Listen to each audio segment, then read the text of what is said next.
Olá, querido, graça e paz, né? Eu vim aqui falar com vocês sobre a passagem de Jesus em Jericó, né? Que ali ele não só curou somente o cego, né? Bartimeu, mas também teve a capa de Acã. Ali ele encontrou, né? Com o publicano, né? Com Zaqueu, o publicano.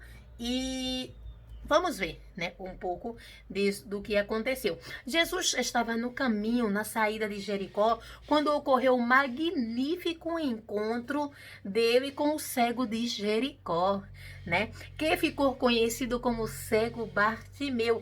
Essa passagem está escrita em Marcos capítulo 10, versículo 46 até o 52, né? A cidade de Jericó tem um significado muito emblemático, queridos.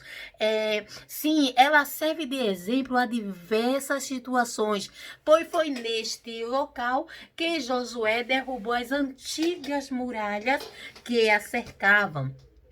E foi dos despojos de Jericó que Acã tomou anátema, uma capa babilônia, mais prata e ouro. Foi ali também que Jesus encontrou o homem rico, Zaqueu, o publicano, né?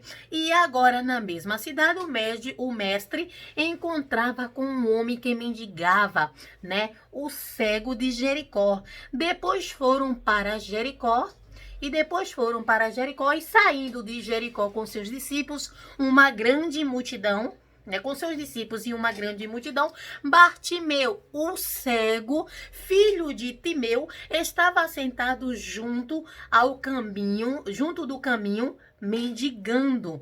Como podemos ver, o histórico de Jericó envolvia riqueza e pobreza. É um emblema que persiste até nas horas, né? Até nas sociedades, né? Moderna, ricos e pobres, todo mundo junto ali, com poucos com muitos e muitos com quase nada. Há uma linha divisória entre essas classes sociais.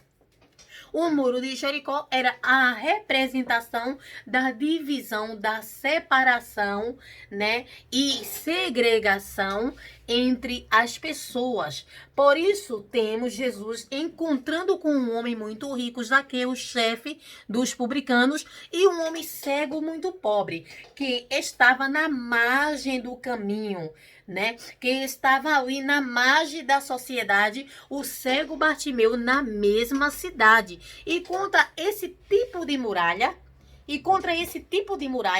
não há armas ou instrumento físico capazes de movê-las.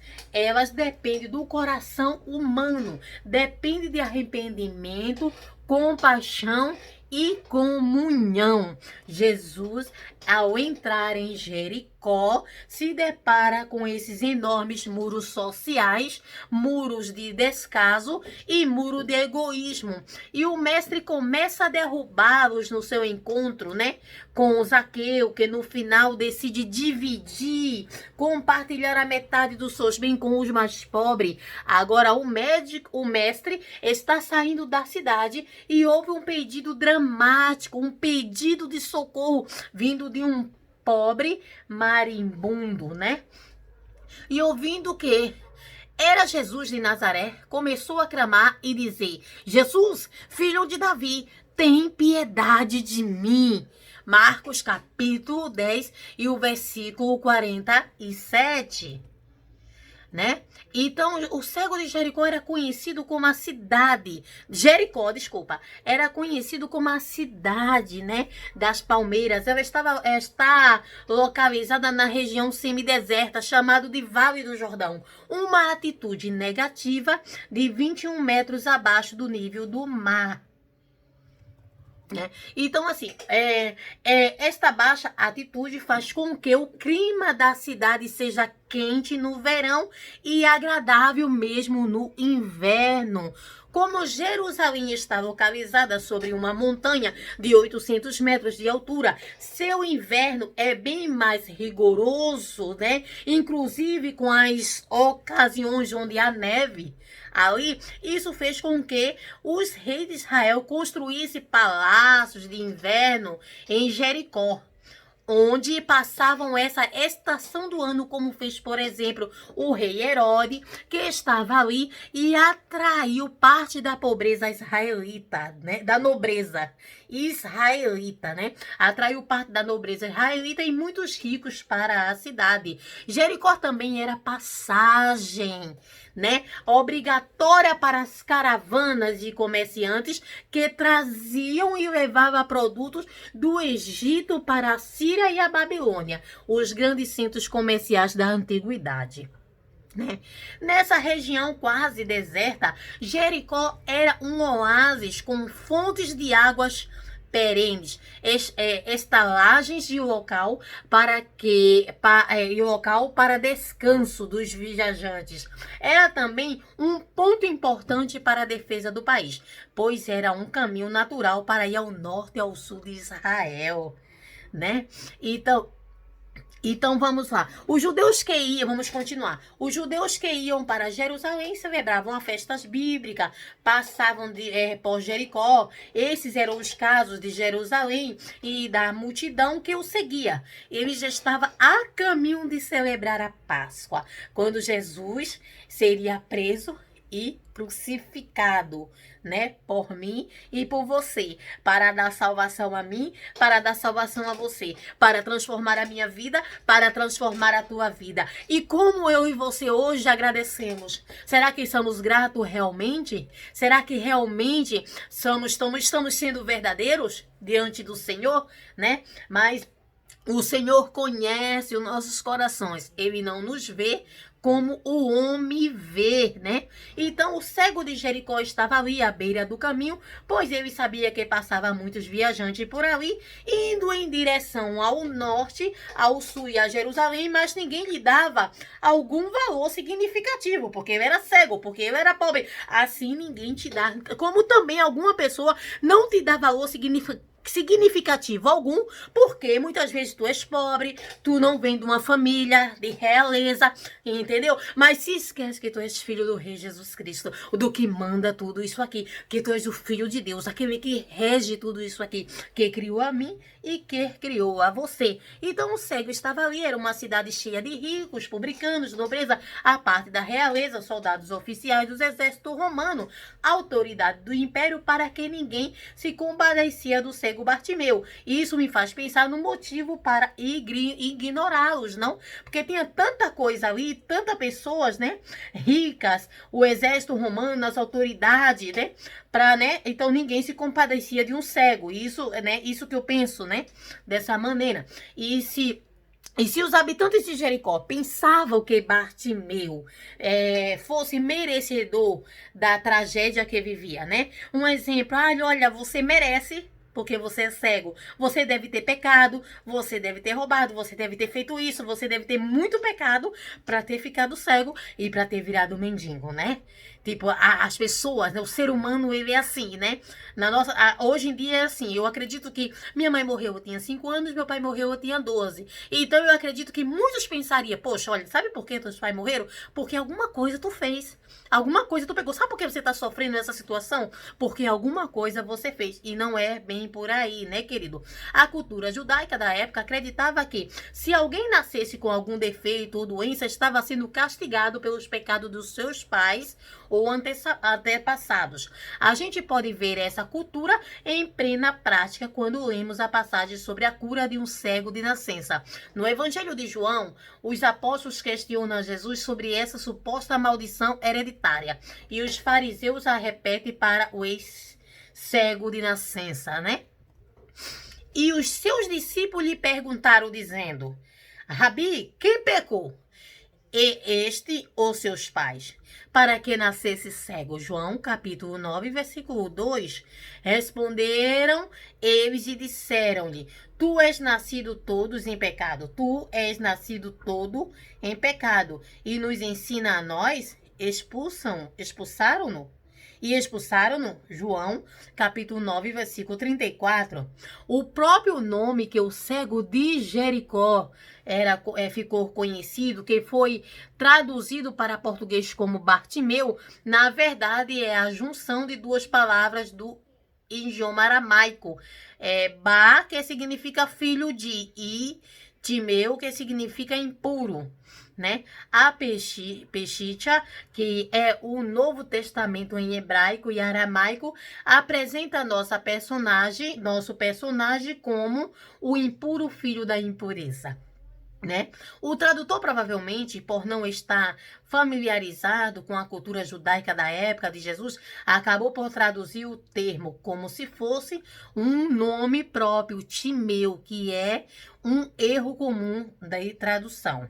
Analisando os livros escritos pelo historiador judeu Flávio Joséfo, não encontramos nenhuma citação ou referência a nenhuma personagem com esse nome, nem a nenhum general Timeu. Foram analisados as obras Guerra dos Judeus, Antiguidade, Contra Pion, Autobiografia e Discurso para os Gregos. Então veja o contraste que os evangelhos fazem com a personagem da Jericó rica, Zaqueu, que significa filho de pureza, com a personagem de Jericó pobre, Bartimeu, filho da impureza. A vida do cego de Jericó, né? A vida do cego de Jericó era assim: o cego de Jericó era visto como impuro, como pecador, que era castigado pelos seus pecados, que era castigado pelos pecados dos seus pais, né? E dele mesmo. Era desprezado e estava abandonado à própria sorte, né? A cegueira de Bartimeu era uma figuração da cegueira espiritual dos próprios israelitas que pensavam daquela forma. Era uma verdadeira prisão sem muro que os pobres cegos se encontrava. Mas ele ouviu falar de Jesus. Olha só que coisa linda. Ele ouviu, né, falar de Jesus, falar que Jesus passaria por ali e começou a clamar. Isso porque ele sabia quem era Jesus. Isso porque ele acreditou no poder de Jesus. Isso porque alguém falou para ele o que Jesus vinha fazendo, os milagres, né, que o Senhor vinha fazendo a caminho, né? O Espírito do Senhor Deus estava sobre mim, porque o Senhor me ungiu para pregar boas novas aos mansos. Enviou-me a restaurar os contritos de coração e a proclamar liberdade aos cativos e a abertura da prisão aos presos. Isaías 61:1. Bartimeu usou no seu clamor as seguintes palavras: Filho de Davi, tem piedade de mim. Marcos capítulo 10 e versículo 47. Ele usava no verbo fechares, que se ele tenha compaixão, ele tem a compaixão, que é uma construção intensiva chamada em hebraico de brinhar piel, ou seja, constitui-se em um profundo pedido de perdão.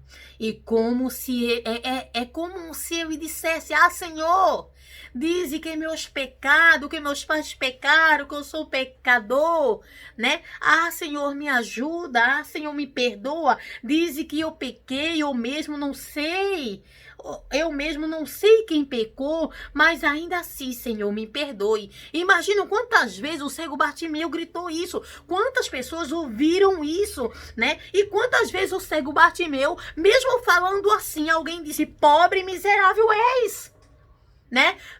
Pobre miserável é porque tu és cego e tu continua pedindo, tu és cego e tu continua clamando. Eu não consigo entender. Eu creio que muitas pessoas, né, falavam isso para eles, mas quantas vezes ninguém deu crédito às suas queixas, né? O texto revela que ele nem ao mesmo tinha direito a expressar a sua dor, a expressar a sua angústia, né? Muitas vezes não te dão direito de você expressar a sua angústia, de você expressar a sua dor, a sua tristeza, e começa a dizer que você pecou, começa a te julgar, e começa a caluniar, e começa a inventar coisas, começa a maquinar mal contra a sua vida. Eu digo isso porque já aconteceu comigo, né? Com parentela, com tudo, ou mesmo até que você tenha pecado, não? Mas a salvação individual, se você se arrependeu, é para Cristo que você tem que pedir perdão, a não ser quanto você pega contra o teu irmão, que vai ter com ele, né? Antes de deixar a sua oferta no altar, que aí é diferente, né? E muito se arrependia, né? E muitos a repreendiam para que se calasse. Marcos 10:48. É triste sofrer e não ter com quem desabafar. E não poder contar com um amigo com a quem se possa compartilhar um momento de angústia. Eu sei porque eu já vivi essa história, né? Não de cego, mas de não ter ninguém para compartilhar a tristeza e a angústia. Mas eu tinha o Senhor, né? Quando eu depositei a minha confiança tão somente nele, ele veio e me deu vitória. Só Deus sabia a dor do desprezo, da humilhação, de ser tratado como um maldito por todos que por ele passava, de ser lembrado todos os dias dessas condição desagradante por ser um cego de nascença. A capa do cego Bartimeu, né? Mas como ele continuou clamando ainda mais forte, ele gritava mais, ele não desistiu. Então eu digo para você, perseverar dá trabalho, mas vale a pena. Entendeu? Perseverar dá trabalho, mas vale muito, muito, muito a pena. E Jesus parando disse que eu chamasse, e chamar o cego dizendo, tem bom ânimo, levanta-te que ele te chama, né? Marcos 10:49, eu me emociono, queridos. Né? Isso porque Deus tem todo o poder, mas ele não consegue resistir a um coração sincero. E a um coração contrito. Se o teu coração é sincero, se o teu coração é contrito, está contrito o Senhor Jesus, ele te escuta, ele vai sim te responder. Eu sou prova disso. A um coração quebrantado e contrito não desprezarás, ó Deus. Salmo 51 e versículo 17. E ele levanta imediatamente e lança-se a sua capa, ele larga aquela capa. Eu acredito que aquela capa me protegia do sol, me protegia da chuva. Era a única coisa que ele tinha, mas ele larga, ele deixa para servir ao Senhor, para poder seguir, para poder ir lá, para poder falar. É notória a conexão que o Evangelho de Marcos faz com o episódio do Antigo Testamento, que envolveu também a cidade de Jericó. Quando após destruir as muralhas em desobediência à ordem divina, Acã tomou uma capa de Babilônia e ouro e prata. E respondeu Acã Josué e disse, verdadeiramente pequei contra o Senhor Deus de Israel, e fiz assim e assim. Quando vi entre os despojos uma boa capa da Babilônia e 200 ciclos de prata e uma cunha de ouro do peso de 50 ciclos, cobicei e tomei. Josué 7, 20 e 21. A capa de Bartimeu era uma configuração da capa de Acã. Era uma alegoria para a maldição que caiu sobre a personagem da história de Josué e Jericó, né?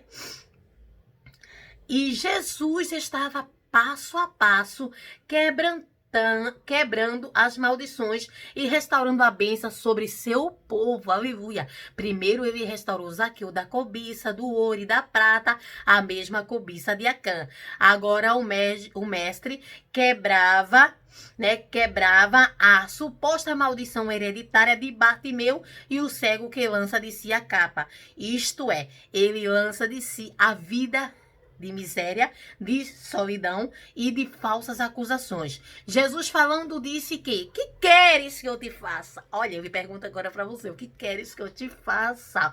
E ele disse, mestre, que eu tenha vista. Marcos 10:51. E Jesus apenas com as suas palavras cura o cego de Jericó. Acabou aquela vida miserável. Ei, a tua vida miserável, a tua vida triste. Acabou. Hoje é o dia da vitória, é agora. Você que parou aí para ver esse vídeo, é agora, né? Então, ali Jesus disse, vai, a tua fé te salvou. E logo ele seguiu a Jesus pelo caminho. Olha só, vai, a tua fé te salvou. Vai, a tua fé te salvou. E logo ele viu e seguiu a Jesus pelo caminho. Vai, não, ele não quis ir, ele seguiu. É importante você não desistir, é você seguir. É você ter a certeza de quem você quer seguir, de quem você quer servir, né? Então, assim, muito maravilhoso. A muralha da acepção foi derrubada, né? E agora Bartimeu e Zaqueu são irmãos na fé. Agora eles têm um norte para seguir, um caminho para andar. Jesus transforma o pecador de uma forma que não somos capazes de compreender. Os cegos vê, os coxos andam, os leprosos são limpos e os surdos ouvem. né? E os mortos são ressuscitados, e aos pobres é anunciado o evangelho. É bem-aventurado aquele que não se escandaliza em mim. Mateus 11, 5 e 6. Louvado seja o nome do Senhor querido. O Senhor Jesus contempla a tua necessidade. Ele te livra dessa capa. Ele te tira essa vida dos teus olhos, te dando a cura da visão nesta manhã.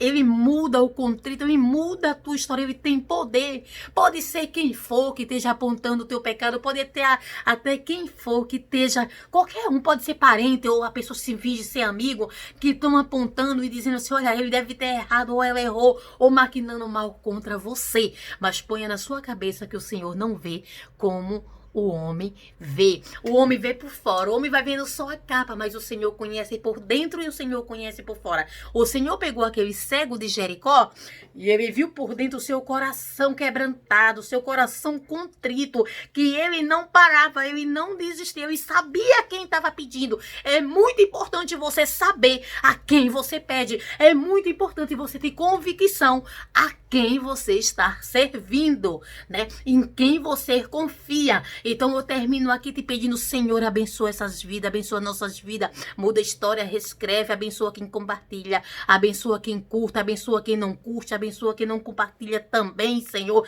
Abençoa todos, Senhor, que estão ouvindo esse vídeo. Eu te peço, eu te agradeço hoje para todo sempre. Amém. Beijo.